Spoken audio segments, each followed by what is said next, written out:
త్వరలో కేంద్ర కేబినెట్లో మార్పులు చేర్పులు జరగొచ్చనే టాక్ వినిపిస్తోంది. పార్లమెంట్ వర్షాకాల సమావేశాల్లోగా ఏ క్షణమైనా కేబినెట్ను విస్తరించే ఛాన్స్ ఉందనే ఊహాగానాలు ఊపందుకున్నాయి.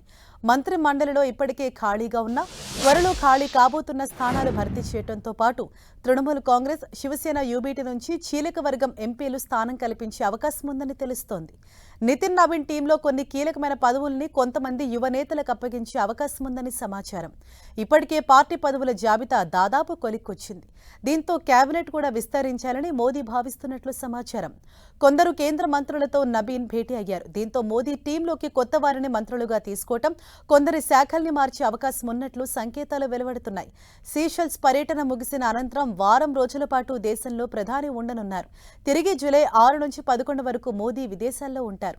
జపాన్ ప్రధాని సనాయే తకాయిచి జూలై 1 నుంచి 3 వరకు మన దేశంలో పర్యటించనున్నారు.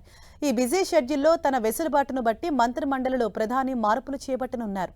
ఆప్ నుంచి విడిపోయి బీజేపీలో చేరుతున్న 7 రాజ్యసభ సభ్యుల్లో ఒకరిద్దరికి విస్తరణలో బెర్తులు ఖాయం కానున్నాయి. టీఎంసీ, శివసేన యూబీటీ చీలిక వర్గాల నేతలకు కేబినెట్లో అవకాశం ఇచ్చే ముందు స్పీకర్ నిర్ణయం కీలకం కానుంది.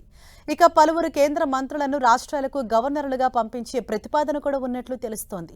గవర్నర్లుగా థావర్చంద్ గెహ్లోట్, మంగూభాయ్ పటేల్, గుర్మిత్ సింగ్ పదవీకాలం త్వరలో ముగియనుంది. ప్రస్తుత మంత్రుల్లో కొందరిని వీరి స్థానాల్లోకి పంపిస్తారని, ఆ మేరకు మంత్రి మండలిలో యువ రక్తాన్ని తీసుకువస్తారనే టాక్ వినిపిస్తోంది. ఇక నీట్ పేపర్ లీకేజీ, ఇతర కారణాలతో కేంద్ర మంత్రి ధర్మేంద్ర ప్రధాన్ భవితవ్యం ప్రస్తుతం డోలాయమానంలో పడింది. పంకజ్ చౌదరి, హర్ష్ మల్హోత్రాలకు యూపీ, ఢిల్లీ రాష్ట్ర శాఖల పార్టీ బాధ్యతలను అప్పగించారు. దీంతో వీరిని కేబినెట్ నుంచి తప్పించేందుకు ఎక్కువ అవకాశాలు కనిపిస్తున్నాయి. జార్జ్ కురియన్, రవనీత్ సింగ్ బిట్టూల రాజ్యసభ పదవీకాలం ఈ నెల 21న ముగిసింది. మంత్రి పదవికి కురియన్ ఇప్పటికే రాజీనామా సమర్పించారు. పంజాబ్ ఎన్నికలపై దృష్టి పెట్టాల్సిందిగా బిట్టూకు పార్టీ సూచించినట్లు సమాచారం.